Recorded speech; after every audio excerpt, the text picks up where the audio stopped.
Hello, everyone, and welcome to Sandra's Stenography and Shorthand Dictation. Thank you so much for being here today. If you have not subscribed, please go ahead and do so today. What are you waiting for?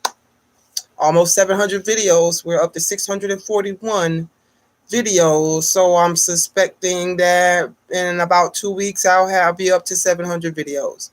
You can also hit the bell for notifications so you can be notified when I upload a new video. You can also leave me a comment, thumbs up the videos which support this channel, and please share the videos and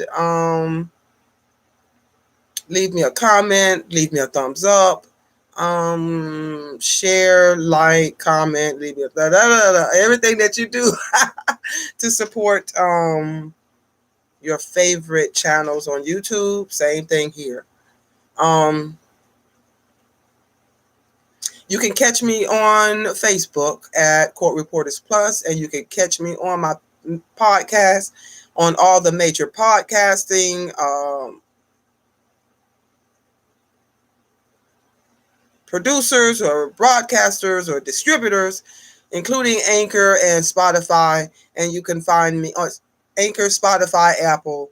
Wherever you're at, you should be able to find me at Let's Write Steno. You can support this channel for as little as 99 cents a month. Yes, you can. Go to Anchor FM at Let's Write Steno and go ahead and do that. Get shout out in the videos. If you decide to help me with all of my endeavors, which is this channel, my podcast, and my website that I'm building.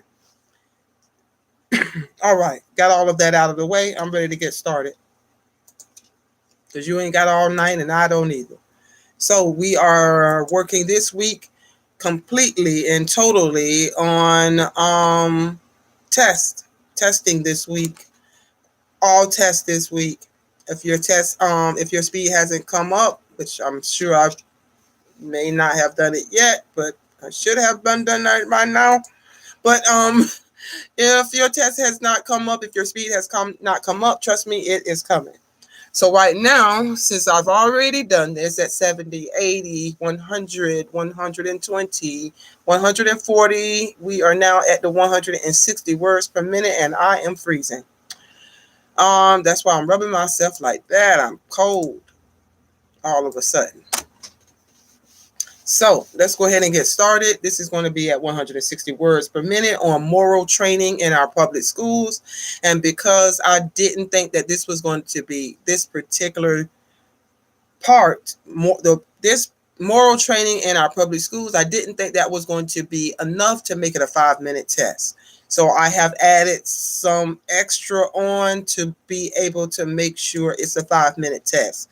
In case we have to get there and you notice that there's a switch in the dictation, that is why. Ready? And 5, 4, 3, 2,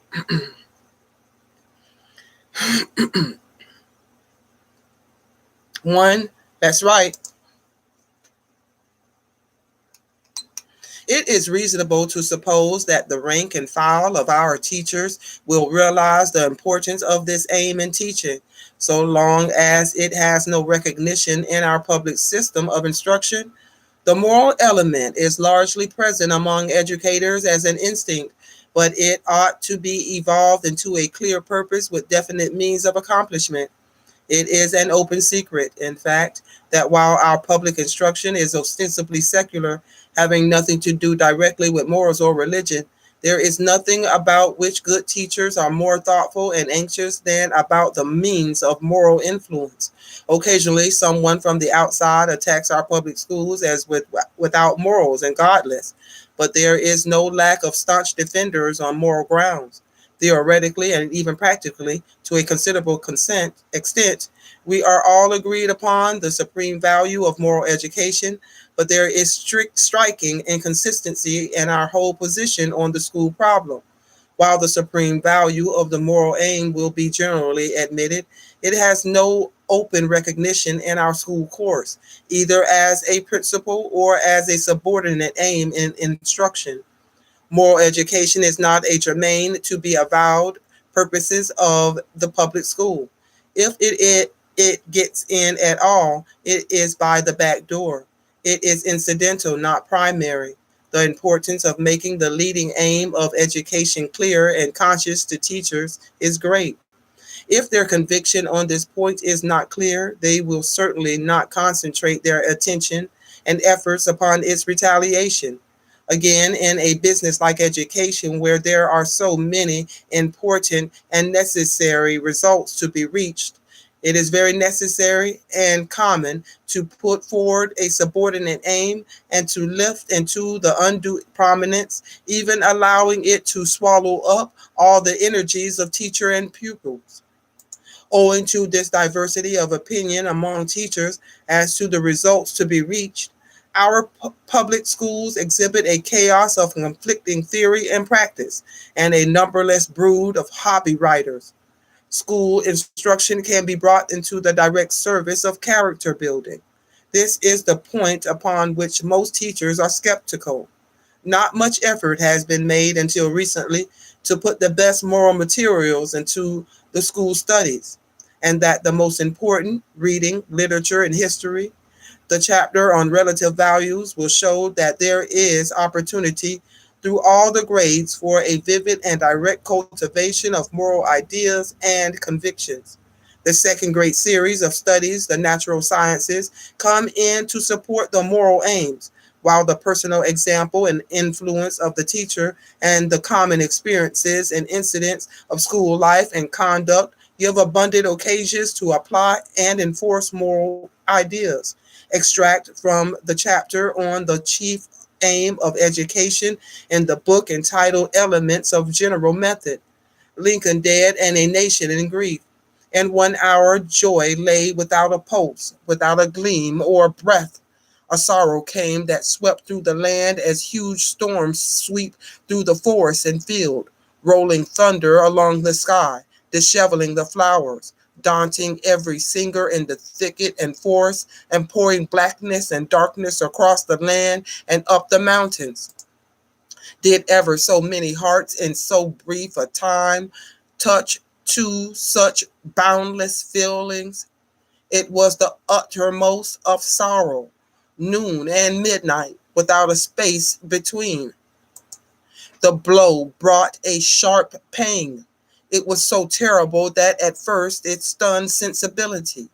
Citizens were like men awakened at midnight by an earthquake and bewildered to find everything that they were accustomed to trust wavering and failing.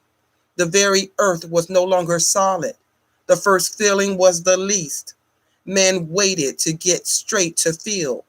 They wandered in the streets as if groping after some impeding dread or undeveloped sorrow, or someone to tell them what ailed them.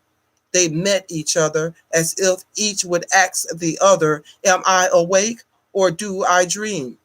There was piteous helplessness. Strong men bowed down and wept. Other and common griefs belonged to someone in chief. This belonged to all.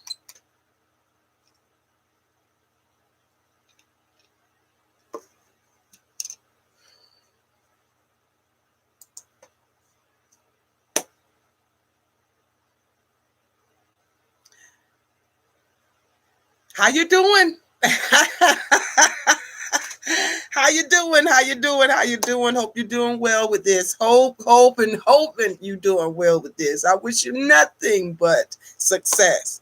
All right. So just trying to push you a little, and so you can get some tested in, because I don't do a lot of testing on this. I put out a test here and there, but I said to myself it might be great if I put a test out for every single speed, just so they can see where they are in their writing. So I hope you enjoy the video. Please give it a thumbs up before you leave if you do. And I'll see you at the next video, guys. And thank you as always for your support. And as always, happy writing.